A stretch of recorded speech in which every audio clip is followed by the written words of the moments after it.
트럼프 대통령이 한국산 제품의 관세를 25%로 올리겠다고 발표했습니다. 불과 며칠 전 15%로 낮춘 결정을 뒤집은 건데요. 표면적 이유는 국회의 무역 합의 이행 지연이었습니다. 하지만 그 뒤엔 또 다른 이야기가 숨어 있었습니다. 월스트리트 저널이 폭로한 내용입니다. JD 벤스 부통령이 김민석 총리를 만났을 때 쿠팡 등 미국 기업에 불이익 조치를 하지 말라고 경고했다는 겁니다. 단순 요청이 아니라 경고라는 표현을 쓸 만큼 강한 압박이었다고 하는데요. 김 총리가 전한 내용과는 온도 차이가 컸습니다. 김 총리는 오해 없이 잘 관리하자는 요청을 받았다고 했죠.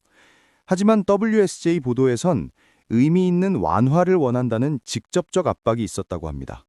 누군가는 실제보다 부드럽게 전달한 셈입니다. 벤스 부통령의 메시지는 더 구체적이었습니다. 미국 기술 기업에 대한 지속적 제재가 무역 합의에 큰 어려움을 초래할 수 있다고 했습니다. 심지어 합의 파기와 관세 인상까지 언급했다고 하는데요. 직접적 위협은 아니지만 강력한 암시였던 거죠. 쿠팡은 한국에서 공정거래법 위반 논란에 휩싸여 있습니다. 자사 물류 서비스 이용을 강제하고 부당한 수수료를 부과했다는 의혹인데요. 한국 정부는 법적 절차에 따라 조사를 진행 중이었습니다. 순전히 국내 법 집행의 문제였던 겁니다. 하지만 미국 정부는 이를 자국 기업에 대한 차별로 본 것 같습니다. WSJ는 복수의 소식통을 인용해 트럼프 행정부 내 일부 관계자들이 한국 정부의 대처 방식에 불만을 키워왔다고 전했는데요. 쿠팡 사태가 관세 인상의 한 배경일 수 있다는 관측이 나옵니다. 한국 교회 문제도 거론됐습니다.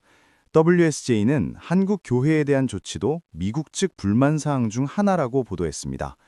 구체적으로 어떤 조치인지는 명확하지 않지만 종교단체와 관련된 이슈가 양국 관계에 영향을 미치고 있다는 얘기죠. 백악관은 즉각 해명에 나섰습니다. 쿠팡이나 종교 문제가 관세 인상 결정의 원인이 아니라고 선을 그었는데요. 한국이 무역합의 약속을 이행하지 않은 게 이유라고 강조했습니다. 다른 문제들은 무관하다는 입장입니다. 하지만 타이밍이 의미심장합니다. 벤스 부통령이 쿠팡 경고를 한 지 며칠 만에 트럼프 대통령의 관세 인상 발표가 나왔거든요. WSJ이 복수 소식통을 통해 연결고리를 보도한 것도 우연은 아닐 겁니다. 표면과 이면이 다른 외교 메시지인 거죠. 조현 외교부 장관은 국회에서 반박했습니다. 미국 국무부와 접촉한 결과 쿠팡이나 온라인 플랫폼법과 직접 관계가 없다는 결론을 냈다고 밝혔는데요. 구체적 이유를 특정하기 어렵다는 입장도 함께 전했습니다. 김 총리는 더 강경한 목소리를 냈습니다.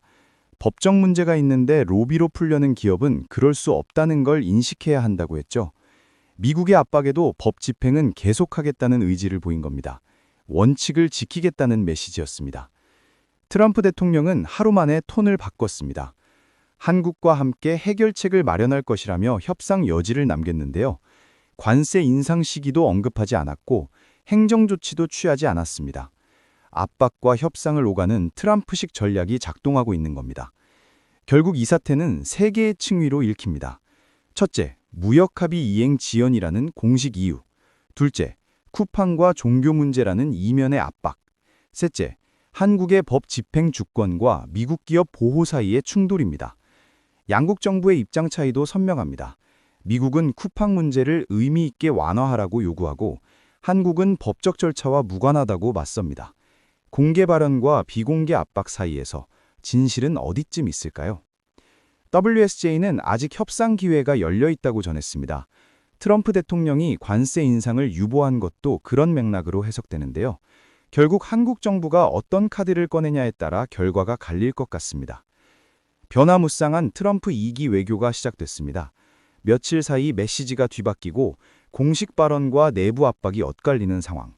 한국 정부는 이제 원칙과 실리 사이에서 줄타기를 해야 하는데요. 다음 협상 테이블에서 어떤 그림이 나올지 주목됩니다.